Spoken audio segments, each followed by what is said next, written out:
애틀랜타 라디오 코리아 2월 22일 월요일 오늘의 한 뉴스입니다.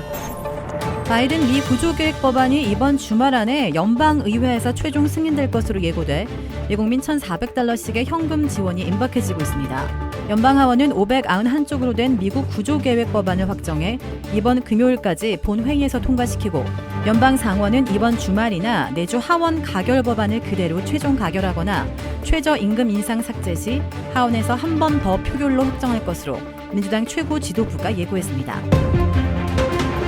조지아의 코로나19 누적 확진자 수가 80만 4천 명을 넘어선 가운데 신규 확진자 수가 1,000명대로 감소했습니다.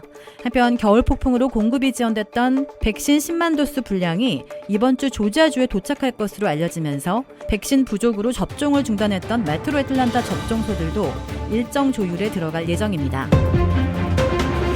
코로나19 팬데믹 속에서도 메트로 애틀랜타의 집값은 꾸준히 오름세를 보이고 있는 것으로 나타났습니다. 하지만 매물 부족 현상이 여전히 계속되고 있어 정작 바이어들이 살 집이 없다는 게 문제인데요. 이 메트로 애틀랜타 지역의 매물 리스트는 1년 전에 비해 무려 25.8%나 감소했습니다. 전례 없이 낮은 모기지 이자율과 팬데믹 상황 등이 주택시장에 활력을 불어넣고 있지만 매물 부족으로 수요만 치솟고 있는 상황입니다.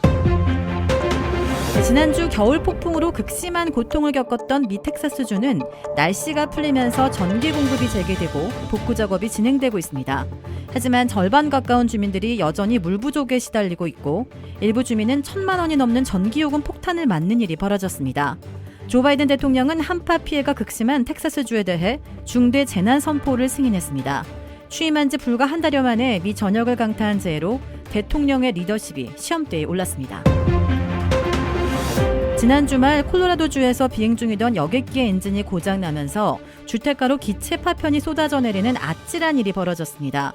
미 연방항공청은 고장을 일으킨 엔진을 탑재한 보잉 777 기종에 대한 검사를 강화하라고 지시했고 항공사는 이 기종의 운항을 즉각 중단했습니다.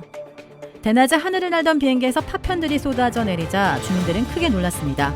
보잉사는 미 항공규제당국이 검사 절차를 확정할 때까지 프렛 앤드 휘트니의 PW4000 계열 엔진을 정착한 보잉 777-200, 777-300의 운항을 중단하도록 권고했습니다. 이 기종은 미국과 한국 그리고 일본에서만 운항 중인 것으로 전해졌습니다. 한국은 대한항공이 16대, 아시아나도 9대 해당 기종을 갖고 있는데 운항 중단을 결정했거나 조만간 중단할 방침으로 전해졌습니다. 싱가포르에서 한 20대 여성이 약혼자와 친구들을 구하려고 불타는 자동차에 뛰어들었다가 전신에 화상을 입고 중태에 빠져 주위를 안타깝게 하고 있습니다. 현지 시간 지난 13일 오전 5시 40분쯤 싱가포르 번화가인 탄종파가 도로에서 흰색 BMW 승용차가 고속으로 달리다 중심을 잃고 빙빙 돌면서 상가 건물을 들이받고 멈춥니다. 이 멈춘 상태에서 15초가량 깜빡이던 차량은 폭발하며 화염에 휩싸입니다. 20초 정도 뒤에 한 여성이 불이 난 차를 향해 빠르게 달려가 화염에 휩싸인 차 안으로 뛰어듭니다.